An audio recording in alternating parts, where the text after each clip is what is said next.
ಅವರು ಮುಖ್ಯಮಂತ್ರಿ ಆಗೋಕ್ಕಿಂತ ಮೊದಲೇ ಅವರು ಸ್ಪೀಕರ್ನ ಅನೌನ್ಸ್ ಮಾಡಿಬಿಟ್ರು. ವೆಸ್ಟ್ ಬೆಂಗಾಲಲ್ಲಿ ಅವನ ಹೆಸರೇನು ಅಂದರೆ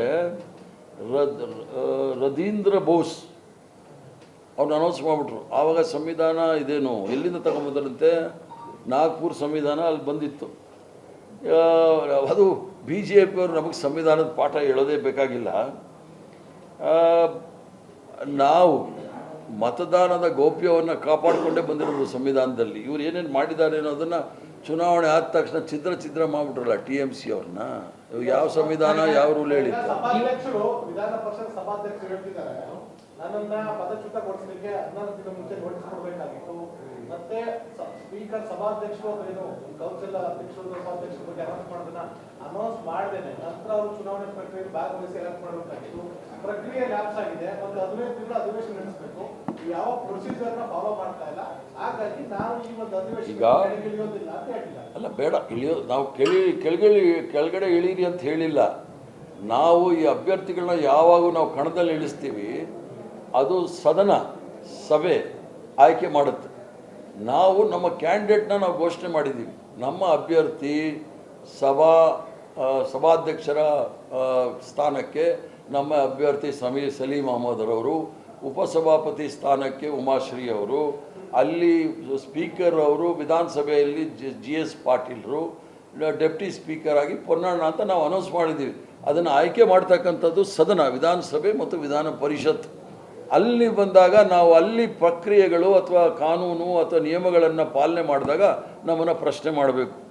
ಈಗಾಗಲೇ ಇಷ್ಟೆಲ್ಲ ಮಾತಾಡ್ತಾರಲ್ಲ, ಕಳ್ತನ, ಉಂಡಿ ಕಳ್ಳರು, ಇವರು ಓಟು ಕದ್ದಿದ್ರು. ಅಲ್ಲಿ ಯಾರು ಗಾಯತ್ರಿ ಶಾಂತೇಗೌಡನ್ನ ಓಟ್ ಕದ್ದು ಮಾನ ಮರ್ಯಾದೆ ಇಲ್ಲದೆ 4 ವರ್ಷ ಸರ್ಕಾರಿ ಅತಿಥಿಯಾಗಿದ್ರಲ್ಲ, ಕಾನೂನು ಬಾಹಿರವಾಗಿ ಇವರು ಸಂಬಳ ತಗೊಂಡಿದ್ದಾರೆ, ಎಲ್ಲ ಭತ್ಯೆಗಳನ್ನು ತಗೊಂಡಿದ್ದಾರೆ. ಮಾನ ಮರ್ಯಾದೆ ಇತ್ತೇನೆ ಇವ್ರಿಗೆ? ಡೆಪ್ಟಿ ಸ್ಪೀಕರ್, ಅದು ಸುಪ್ರೀಂ ಕೋರ್ಟ್ ಹೇಳಿದ ಮೇಲೂ ಕೂಡ ಹೋಗಿ ಇವರು ನಾವು ರಾಜೀನಾಮೆ ಕೊಡ್ತೀವಿ. ಸುಪ್ರೀಂ ಕೋರ್ಟು ಅಸಿಂಧು ಮಾಡ್ತೇವೆ, ನೀವು ಗೆದ್ದಿದ್ದೆ ಇಲ್ಲ ಆದಮೇಲೆ ರಾಜೀನಾಮೆ ಕೊಡೋದೇನು? ಯಾರು ಇವರು ಕಳ್ಳಾಟ ಆಡ್ತಾ ಇದ್ದಾರೆ? ಏನು ಅಷ್ಟೊಂದು ಮೂರ್ಖರು ಅಥವಾ ಅಂಧಭಕ್ತರು ಅಂದ್ಕೊಂಡ್ಬಿಟ್ಟಿದ್ದಾರೆ ಈ ದೇಶದಲ್ಲಿ ಇರ್ತಕ್ಕಂಥವ್ರು? ಅವ್ರ ಪಕ್ಷದವ್ರು ಅಂಧಭಕ್ತರು ಇರ್ಬೋದು, ಬಟ್ ಈ ದೇಶದವ್ರು ಅಂಧಭಕ್ತರಲ್ಲ. ಫೋನ್ ಮಾಡಿ ಕಾಗೇರಿ ಇವರಿಗೆ ಹೊರಟ್ಟಿ ಅವರಿಗೆ ರಾಜೀನಾಮೆಯನ್ನು ಕೊಡಬೇಕು ಅಂತ ಹೇಳಿದಾರಂತೆ. CM ಅವ್ರು ಏನು ಹೇಳಿದ್ದಾರೆ ಅಂತ ನನಗೆ ಗೊತ್ತಿಲ್ಲ, ನನ್ನ ಹತ್ರ ಮಾತಾಡಿಲ್ಲ. ಹೊರಟ್ಟಿಯವರು ಏನು ಹೇಳಿದ್ದಾರೆ ಅಂತ ನಾನು ನೋಡಿಲ್ಲ. ಆದ್ದರಿಂದ CM ಅವರು ವಿಚಾರ ಬಂದಾಗ ನಾನು ಅವರು ನನ್ನ ಹತ್ರ ಹೇಳಿದಾಗ ನಾನು ಅದನ್ನು ಎಂಡಾರ್ಸ್ ಮಾಡ್ಬೋದು. ಆದ್ದರಿಂದ ಅದು ಗೊತ್ತಿಲ್ಲ. ಜಯಚಂದ್ರ ಅವರು ಹಂಗಾಮಿ ಉಪಾಧ್ಯಕ್ಷ ಆಗಿದ್ದಾರೆ, ಬೇಡ ಅಂತ ಹೇಳ್ತಾರೆ, ನನಗೆ ಇಷ್ಟ ಇಲ್ಲ, ಯಾಕೆ ಕೊಡ್ತಾ ಇದ್ದಾರೆ ಅಂದ್ರೆ ಉಸಿರು ಕಟ್ಟಂಗೆ ಆಗ್ತಿದೆ ಅಂತ ಮಾತಾಡ್ತಿರೋದು.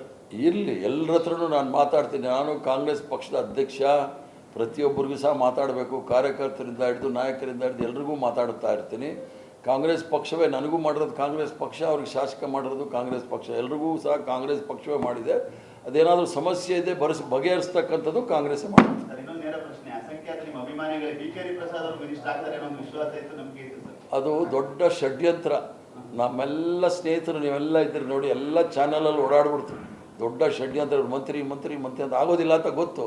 ಆಮೇಲೆ ನೀವು ಆಗಿಲ್ವಲ್ಲ ಅಂತ ಈಗ ಪ್ರಶ್ನೆ ಕೇಳೋದು. ಈ ಷಡ್ಯಂತ್ರ ಅದು ಫಲಿಸೋದಿಲ್ಲ ಅಂತ ಮೊದಲು ಹೇಳಿದ್ದೀನಿ.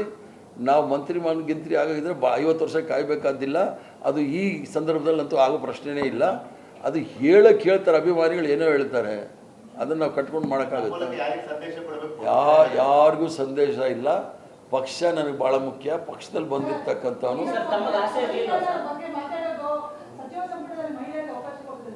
ಸ್ವಲ್ಪ ಯಾರಾದರೂ ಏನಂದ್ರಿ? ಈಗ ಮಹಿಳೆಯರಿಗೆ ಅವಕಾಶ ನಾವು ಮಾಡ್ದಂಗೆ ಯಾರೂ ಮಾಡಿಕೊಟ್ಟಿಲ್ಲ.